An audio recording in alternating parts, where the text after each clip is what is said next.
Hello, welcome back. Today we're going to review how to solve some simple algebraic equations.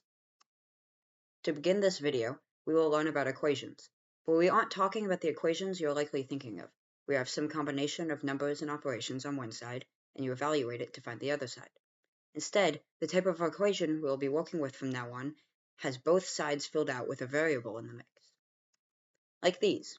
The variables are x and y here, but they could be represented by any letter or symbol. X and y are just the most common. Each equation has a different method of solving, but for this video, we'll focus on just two simple types.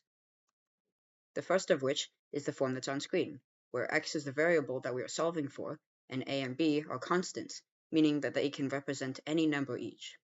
What I mean when I say we are solving for a variable is that we're trying to find any numbers that when the variable equals them, the equation stays true.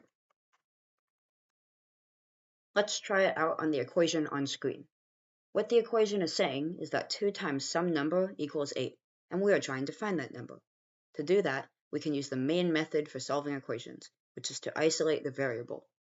What that means is that we will perform operations on the equation in hopes of getting x on its own or isolated on one side of the equal sign, so that the solution will just be whatever is on the other side. To do this, we will use one of the properties of equality, which tells us that we can do anything to one side of an equation as long as we also do it to the other side. For example, adding 4 to both sides or dividing by 3. It really doesn't matter as long as we do it to both sides. This works because if two things are equal, then doing the same thing to both of them will not change the fact that they are equal. Adding 9 to both sides of the equation 5 equals 5 doesn't change the equality. They still remain equal, just 14 equals 14 instead of 5 equals 5. With this property, we can undo each of the numbers operating on x until it is on its own. So the first thing we will do is perform the inverse of the 2 being multiplied by x. The inverse of multiplication by 2 is division by 2, so we will divide both sides by 2. Now, because multiplication and division by 2 are inverses, they cancel out on the left side, and for the right side, we divide 8 by 2, leaving 4. X is now on its own on the left side, so we have accomplished our goal of isolating the variable, and 4 will be our solution to the equation. We can always check our work by plugging in or replacing all the instances of the variable with the solution, or 4, and evaluating to see if the equation remains true. Doing so gets us 2 times 4 equals 8, which is correct, so x equals 4 is the solution. Let's try this method on another problem before moving on. Specifically, 7x equals 21. Once again, the inverse of multiplication by 7 is division by 7, so we divide both sides by 7. The 7's cancel out, and 21 divided by 7 is 3, which is left on the right side. And x has been isolated, so we have our solution.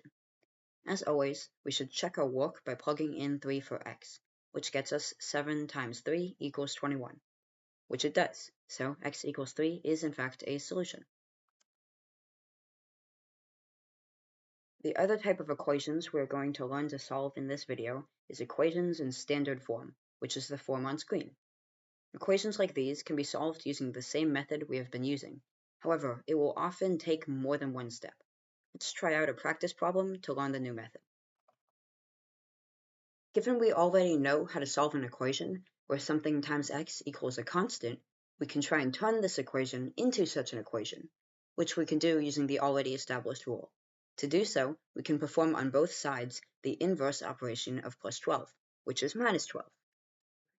Like before, the 12's cancel out, and 0 minus 12 is negative 12. And now we have an equation of the form we already learned. So to solve it, we can divide both sides by 3 to undo the multiplication by 3. And negative 12 divided by 3 is negative 4, so x equals negative 4 is our solution.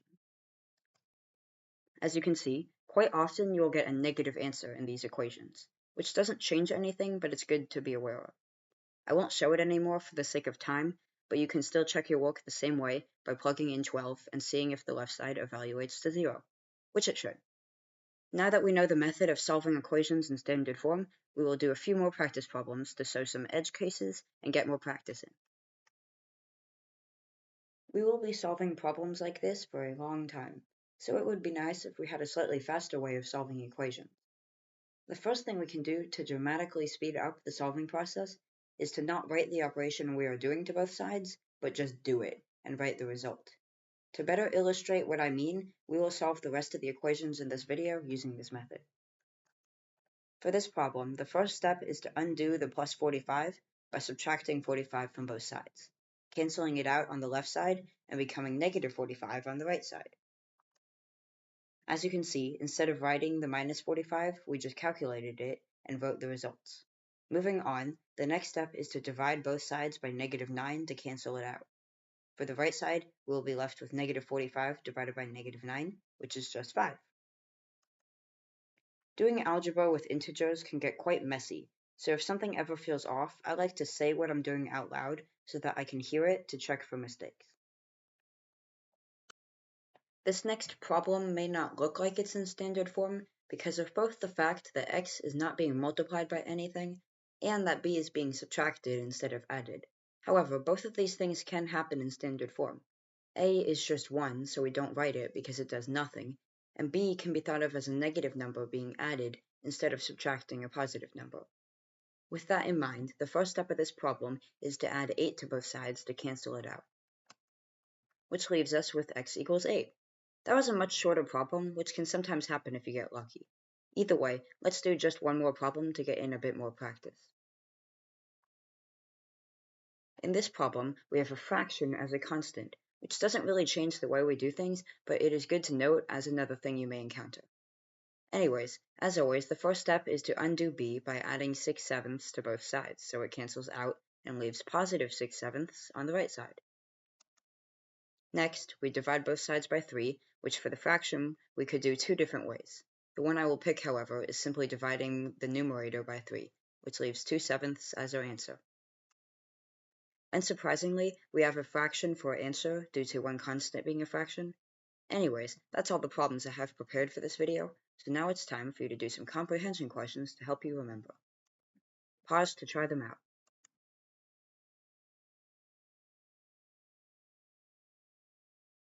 And here are your answers. Thanks for watching. I hope you enjoyed and learned something. See you soon.